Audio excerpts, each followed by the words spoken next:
So in 1996, Marvel and DC created a joint ownership comic called Amalgam Comics, where they combined all their characters, and they made a bunch of different one-shots for them. Spider-Boy being one of them. Spider-Boy is a kind of attempt to recreate the super soldier, who was a combination of Captain America and Superman, and he was like a clone of the scientist who originally made him, who was Peter Parker, basically.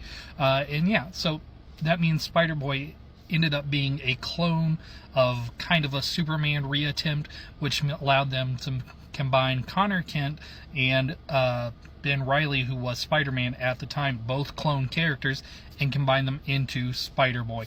Spider-Boy in this world has gravitational powers, and he uses his web guns as a kind of way to like move around a little more as he's learning to control his gravity powers.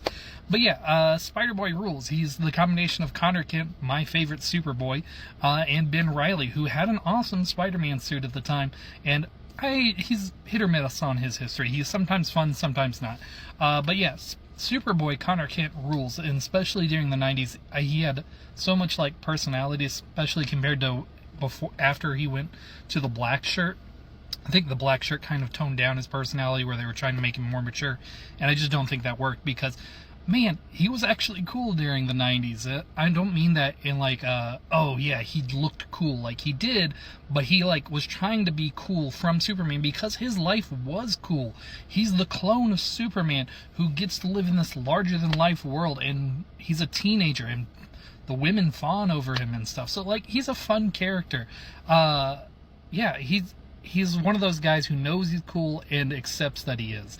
And combining that with Spider-Man, who has like the persona of the confidence and much more mature superhero, but who doesn't think he's quite as cool as he thinks he is, made for a fun combination there.